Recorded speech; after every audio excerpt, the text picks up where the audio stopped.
नमस्कार मित्रांनो, तुमच्या सगळ्यांचं मराठी गुंजन व्हॉइस या चॅनेलवर स्वागत आहे. आज आपण जन्मोजन्मीच्या गाठी भाग 14 बघणार आहोत.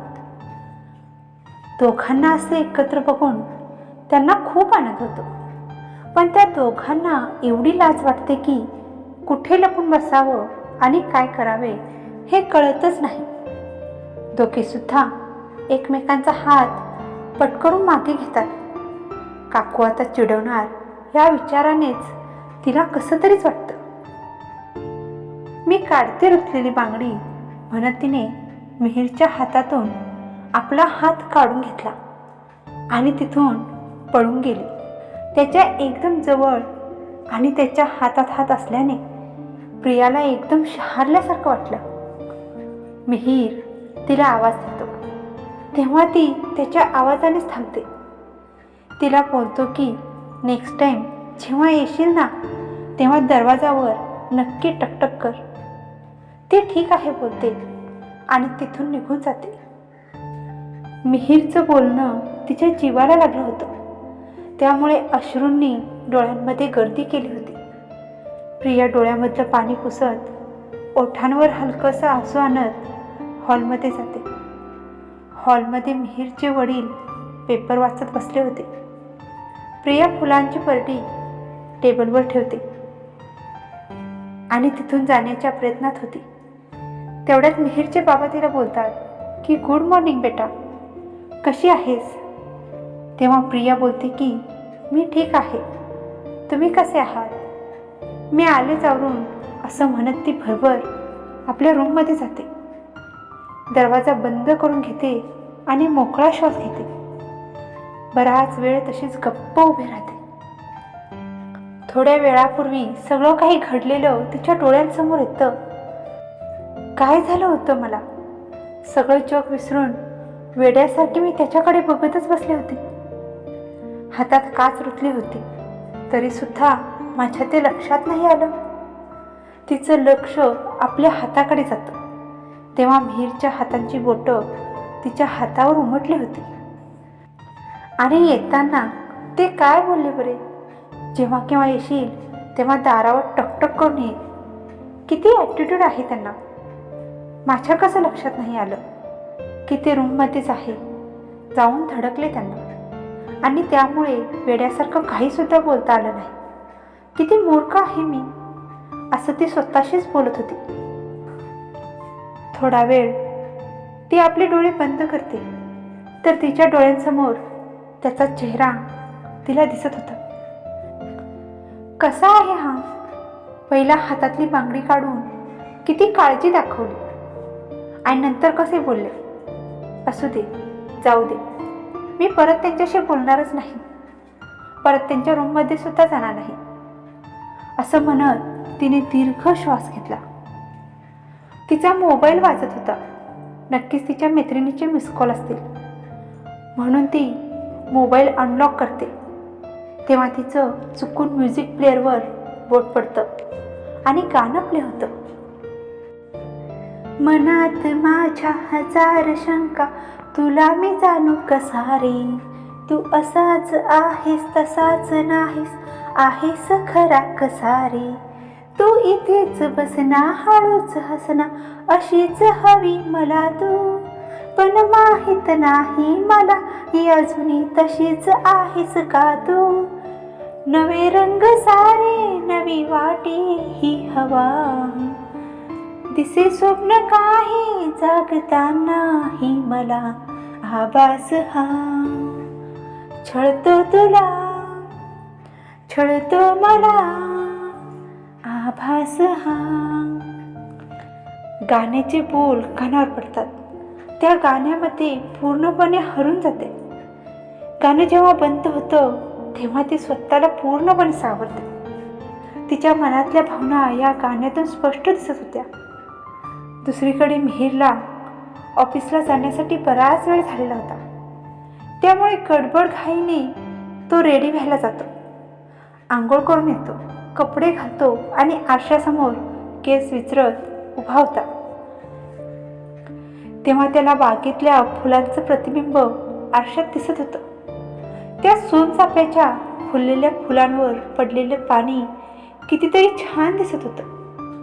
ते बघून त्याला प्रियाची आठवण येते. नुकतीच आंघोळ करून आलेली पिवळी साडी नेसून लाल काटाची ती कितीतरी सुंदर दिसत होती. ते आठवून त्याच्या चेहऱ्यावर हसू उमलतं. ती अगदी पिवळ्या सोनचाफ्यासारखी दिसत होती. माझा सोनचाफा म्हणत तो लवकर तयार होतो. माझा सोनचाफा म्हणजेच प्रिया. तो मनातल्या मनात आनंदाने गाणं गात सुटला होता. ऑफिसला जाण्यासाठी तो रेडी होतो, पण अजूनही तो काही वेळापूर्वी घडलेल्या क्षणांमध्ये हरवून गेलेला होता. त्याच्या मनातल्या तारा छेडल्या गेल्या होत्या. त्याचा श्वास आता कोरडा वाटत नव्हता. त्याचा जीव केव्हाच बिलगला होता. पण त्याची एक गोष्ट लक्षात येत होती. का मी तिचा विचार करतो सारखा सारखा? का तिचा चेहरा माझ्या नजरेसमोरून जातच नाही आहे? हे मला काय होत आहे? मिहीर तिचा विचार डोक्यातून काढून टाकण्यासाठी मोबाईलमध्ये आज कोणत्या कोणत्या मीटिंग्स आहेत हे पाहण्यासाठी मोबाईलमध्ये चेक करत होता. तरीसुद्धा त्याच्या डोळ्यासमोरून तिचा चेहरा जातच नव्हता. तिच्या डोळ्यांमधली ती गोड भीती आठवून त्याला हसायला येतं. किती नाजूक आहे ती, किती गोड आहे, अगदी गोड नाजूक भावली. त्याचं मन काही आज त्याचं ऐकत नव्हतं. त्याने मनाला खूप समजवण्याचा प्रयत्न केला, पण त्यांच्या मधुबंधित भेटीमुळे त्याच्या मनाने सारे हिशोब चुकते केले होते. त्याचा देवावर वगैरे विश्वास नव्हता. योगायोग याच्यावर सुद्धा त्याचा विश्वास नव्हता. पण असं काही घडत होतं ना की त्याला विश्वास ठेवावाच लागतो. बसमध्ये झालेली ती पहिली भेट, त्यानंतर हॉस्पिटलमध्ये झालेली भेट, आणि त्यानंतर टेकडीवर झालेली भेट, आणि आज घरात अशा पद्धतीने झालेली एकमेकांची भेट. हे सगळं योगायोग आहे काय, आणखी काही, हे त्याला समजतच नव्हतं. पण मिहीर पुरता तिच्या प्रेमामध्ये न्हाऊन गेला होता. दुसरीकडे प्रिया अजूनही त्याच्याच विचारांमध्ये गुंतलेली होती. तिला डोहाळे जेवणासाठी जायचं होतं. तिला काय सुचत नव्हतं, काय होते कळत नव्हतं. अजूनही तिला त्याच्या स्पर्शाची जाणीव होत होती. तिच्या भावना धुंद झाल्या होत्या. तेवढ्यात फोनची रिंग वाजते. तिची मैत्रीण स्वाती तिला फोन करते. स्वाती प्रियाला बोलते की अगं किती वेळ झालाय, अजून कुठे आहेस, की रमलेस आपल्या डिअर बरोबर? आज काय बाई, तुला भरपूर तयार व्हायला वेळ लागणार आहे, कारण आज तू तुझ्या होणाऱ्या यांना भेटणार होतीस ना. स्वाती जरा जास्तच खोडकर मुलगी होती. प्रियाला काय बोलावे हे कळतच नाही. स्वाती बोलते, साडी नेसलीस ना, चल लवकर ये, मी वाट बघते तुझी. आज तुला बघून मिहीरची तर विकेटच पडली असेल. स्वातीचं हे बोलणं ऐकून प्रिया खूप लाजते आणि तिला बोलते, गप यार, ठेवते का फोन आता, असं बोलून फोन ठेवते. कार्यक्रमाला जाण्यासाठी ती तयार होते. आरशासमोर उभी राहते तेव्हा कपाळावरची चंद्रकोर सरळ करत ती म्हणते की आज जणू काही आरसाच मला बघतोय. प्रिया आपल्या लांब सडक केसांची सुंदर अशी वेणी घालते आणि त्यावर सोनचाफ्याच्या आणि मोगऱ्यांच्या फुलांचा गजरा मारते. हलकेसे मोत्याचे दागिने घालते आणि सुंदर अशी तयार होते. ओठांवर गोड हसू, सुंदर अशी साडी, लांब सडक केसांची वेणी, त्यावर माळलेला गजरा आणि नाकातली नथ आणि गुलाबी ओठ, असं तिचं सुंदर रूप दिसत होतं. आज प्रिया खरंच खूप सुंदर दिसत होती. जेव्हा प्रिया तयार होऊन बाहेर येते तेव्हा मिहीरची आई आणि घरातल्या काकू तिच्याकडे बघतच राहतात. काकू तिला बोलतात की किती छान दिसताय हो तुम्ही, तुमचं आता लगीन करून द्यायलाच हवं.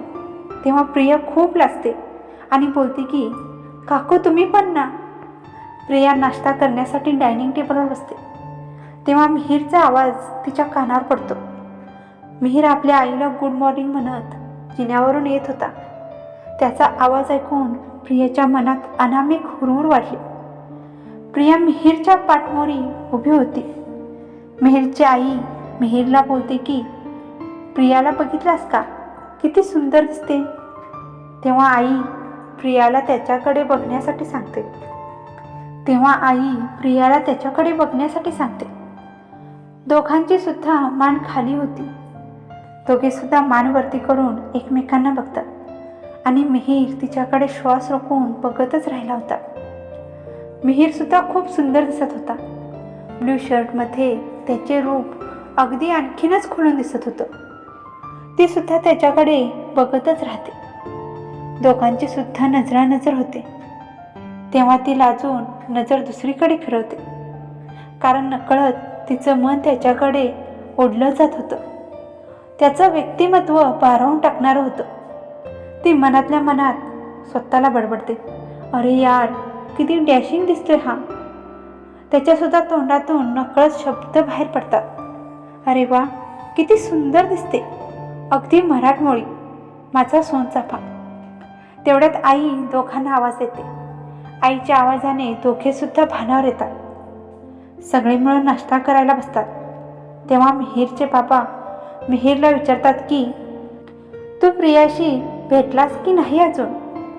तेव्हा मिहिर नकळत हसत बोलतो की हो, झाली आमची भेट. तेवढ्यात मिहिरची आई प्रियासाठी आपला खानदानी हार घेऊन येतात आणि तिच्या गळ्यात घालतात. तेव्हा प्रियाला काहीच कळत नाही की हे काय चालले. तेव्हा प्रिया बोलते, अहो आई, हे कशासाठी. तेव्हा तिचे शब्द तोडत आई बोलतात की हा माझ्या लग्नात माझ्या सासूबाईंनी मला हा हार दिला होता, पण आजपासून हा हार तुझा. तो हार घातल्यानंतर तिचे रूप अजूनच खुलून दिसत होतं. नाश्ता करताना सगळेजण एकमेकांशी बोलत होते, पण या दोघांच्या नजरा मात्र एकमेकांना चोरून बघत होत्या. मिहिर आणि प्रिया असेच एकमेकांना बघत राहणार की पुढे त्यांच्या प्रेमाच्या गोष्टींमध्ये आणखी काय काय घडणार हे बघूया आपण पुढच्या भागात. आजचा भाग तुम्हाला कसा वाटला हे कमेंट करून सांगायला विसरू नका. भेटूया पुढच्या भागात. तोपर्यंत धन्यवाद.